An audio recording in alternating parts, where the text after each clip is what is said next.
Good morning all of you. Hello students, आप लोग कैसे हो? आशा करता हूँ सब लोग अच्छे होंगे। आज हम एक नए वीडियो के साथ आपके पास आए हैं। नया वीडियो है बिहार बोर्ड क्लास 10th का संस्कृत मंगलम पाठ। मंगलम पाठ है। आज हम लोग मंगलम पाठ के बारे में अध्ययन करेंगे।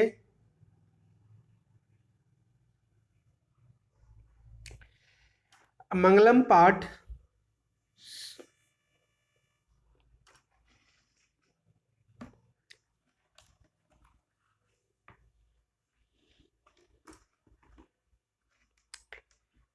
यह पाठ प्राचीन उपनिषद से लिया गया है और यहाँ यहाँ मंगलम का मंगलाचरण के तौर पे अध्ययन करना है।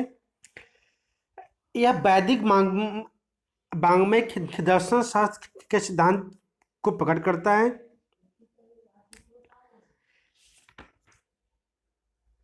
और इसके लेखक हैं महर्षि वेदव्यास।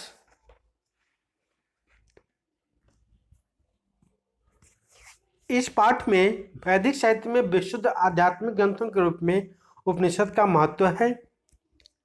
इन्हें पढ़ने से धर्म सत्ता के प्रति श्रद्धा उत्पन्न होती है, सत्य के अन्वेषण की प्रवृत्ति होती है, सत्य क्या है इसको जानने के प्रति उत्सुकता पैदा होती है तथा आध्यात्मिक खोज की उत्सुकता होती है। उपनिषद ग्रंथ विभिन्न ग्रंथों से संबंध है।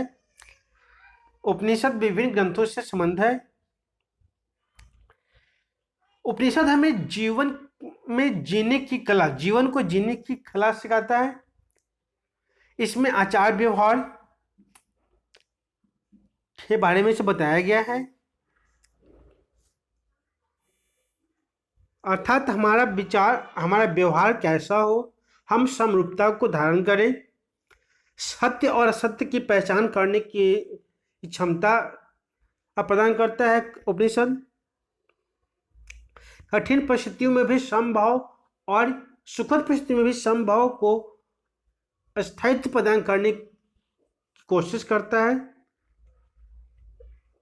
उपनिषद इस पाठ को मैं सबसे पहले अब कुछ ऑब्जेक्टिव प्रश्न भी बनता है कि मंगलम पाठ कहाँ से उद्धृत है, तो उपनिषद से लिया गया है। अब पहला ऑब्जेक्टिव है। दूसरा ऑब्जेक्टिव बनता है कि मंगलम पाठ के लेखक कौन है, या कह सकते हैं कि उपनिषद के रचयिता कौन है, तो महर्षि वेदव्यास है। और इसमें आत्मा को परमात्मा से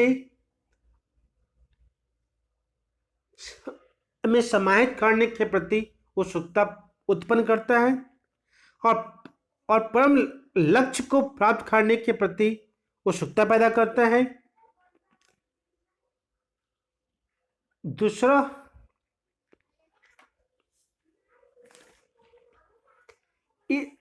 और अब मंगलम पाठ को शुरू कर, इसमें एक और ऑब्जेक्टिव बनता है।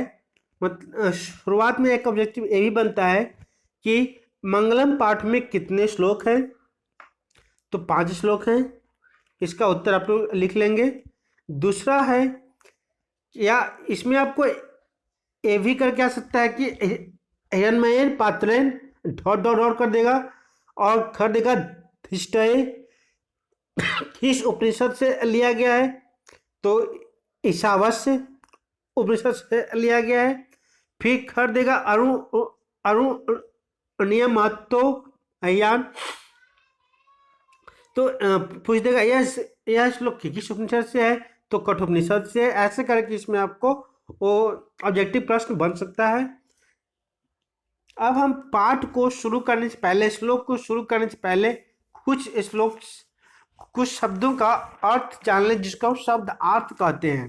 ठीक है, तो बच्चों पहला आते हैं हम शब्दार्थ पे। ठीक है, तो इस शब्दार्थ है हिरण्मयन,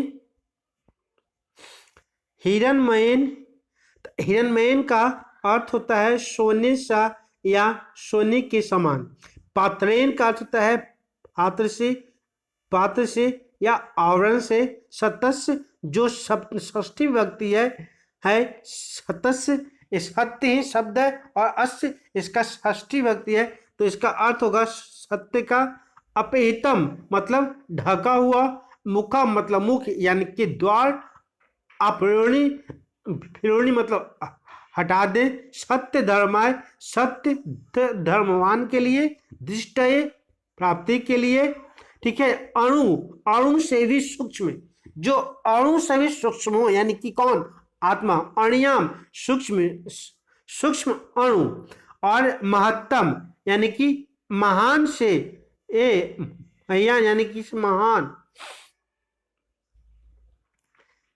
महान। और जंतो यानी कि से प्राणी, जंतो यानी कि प्राणी। फिर आते, फिर है गुहाम यानी कि हृदय रूपी गुफा, हृदय रूपी गुफा। वित्त शोका, वित्त शोका का अर्थ है शोक रहित। अनितम का अर्थ है, अनितम का अर्थ है मिथ्या यानी कि झूठ।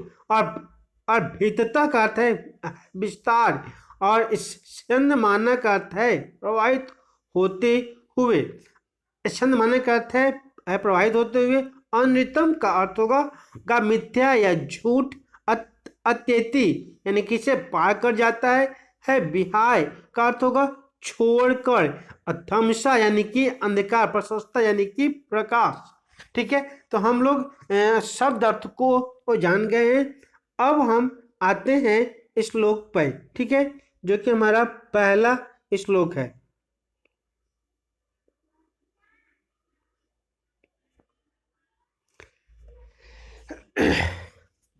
हिरण्मयेन पात्रेण सत्य सप्त पीतम मुखम तत्व प्रशान पावन सत्य धर्माय दृष्टये।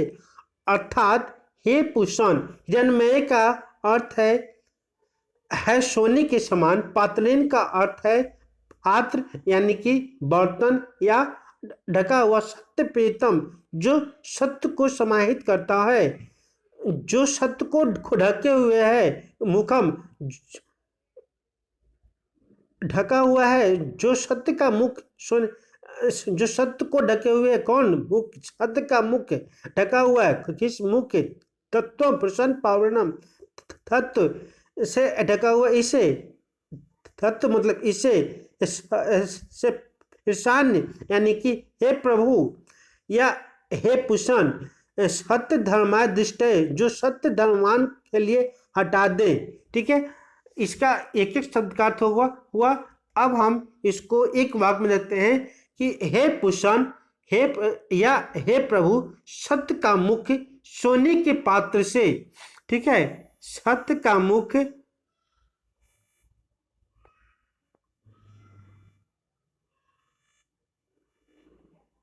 सत्य का मुख, सत्य का मुख सोने के पात्र से ढका हुआ है। इसे सत्य धर्मवान के लिए हटा दें। ठीक है, इसे सत्य धर्मवान के लिए हटा दे। दूसरा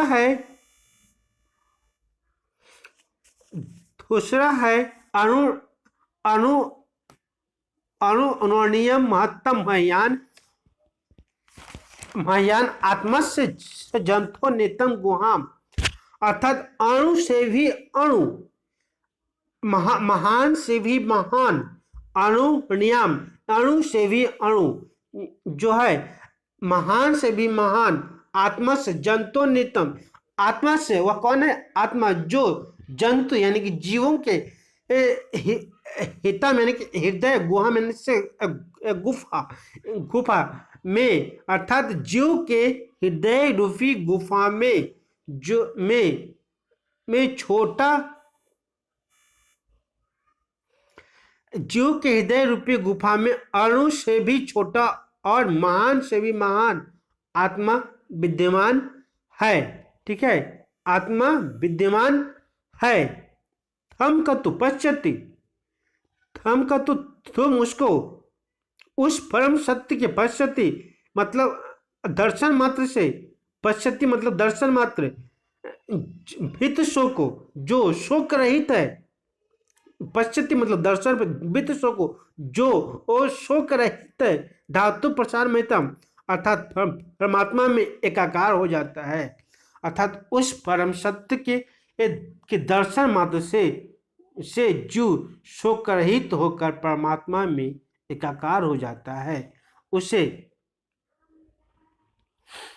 तो हम देख लिए एक बार अणु नियम यानी कि अणु से भी छोटा, अणु अणु यानी कि अणु नियम, अणु अणु से भी छोटा, अणु से भी छोटा, ठीक है, और महान से भी महान जो है कौन, आत्मा से, जंतु नितम गुहा मतलब जीवों के हृदय रूपी गुफा में विद्यमान है उस परम सत्य के दर्शन शास्त्र मात्र से जीव शोक रहित होकर परमात्मा में एकाकार हो जाता है उसको, उसके लिए। अब आते हैं श्लोक नंबर 3 है, अर्थात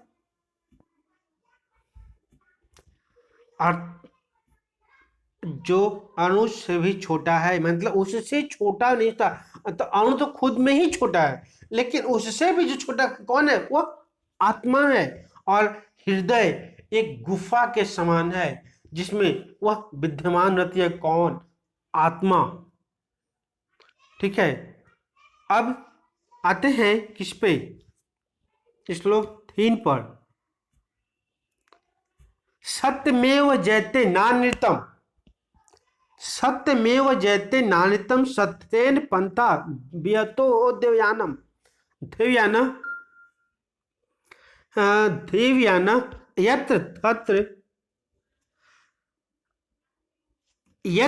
तत्र सतस्य परिनिधानम, यत्र तत्र सतस्य परिनिधानम, अर्थात सत्यमेव जयते, इस सब जगह सर्कल लिखा होता है कि सत्य की ही जीत होती है, सत्य की ही विजय होती है, असत्य की विजय नहीं होती है। वैसे ही कहा जाता है कि सत्य परेशान होता है लेकिन परास्त नहीं होता।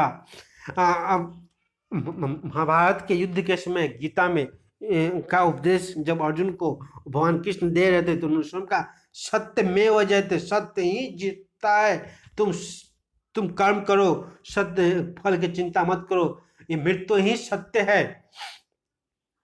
जब कोई आदमी मृत्यु कर जाता है तो वो यह सांसारिक मोह माया से दूर हटाने के लिए की कोशिश की जाती है, कहा जाता है तो जल्दी जल्दी हटाओ, वो गंद कर रहा है, ले चलो शमशान घाट ले चलो। जब कोई रंथी जाता है, डेड बॉडी आता है, तो आदमी कहता है राम राम सत्य, अर्थात राम का नाम ही सत्य है जो जीता है। तो वो ठीक उसी प्रकार है, सत्यमेव जयते नान्यतम, सत्यमेव जयते, सत्य की जीत होती है, नान्यतम, नान्यतम इत का जब संक्षिप्त कहेंगे तो ना जो नितम होगा, ना का मतलब नहीं है, नितम मतलब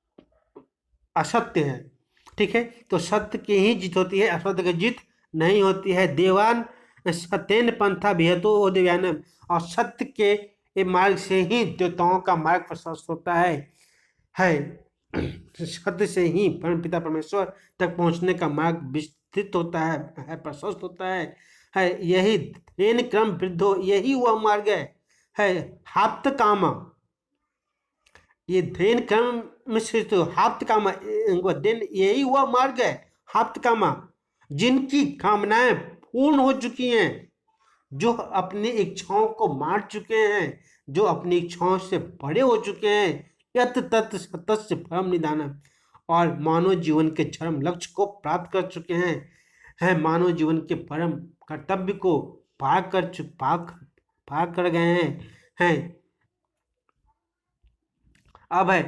अब चौथा श्लोक आते हैं, यद्य नद्य स्कंद माना समुद्रे, अस्ति गच्छन्ति नाम रूपे विहाय। यदि नदी इस संदमान प्रवाहित होते हुए, सभी नदियां जिस प्रकार प्रवाहित होते हुए समुद्र में शामिल हो जाती हैं, गच्छति नाम रूपे विहाय, अपने नाम को छोड़ करके, अपने नाम और रूप को छोड़ करके, अपने नाम और रूप को छोड़ करके समुद्र में समाहित हो जाती हैं। वहाँ समुद्र में समाहित होने के बाद उनका कोई अपना अस्तित्व नहीं रह जाता। ठीक उसी प्रकार विद्वान अपना नाम और रूप को छोड़ करके, उसी प्रकार विद्वान अपना नाम और रूप को छोड़कर परमात्मा परम पुष्पोपत्ति दिव्यम और उसी प्रकार परम विद्वान व्यक्ति भी अपना नाम और रूप को छोड़ करके परम पिता परमेश्वर को प्राप्त कर जाता है। परमात्मा ने परम पिता पुरुषमति परमेश्वर को दिव्य गति प्राप्त कर जाता है।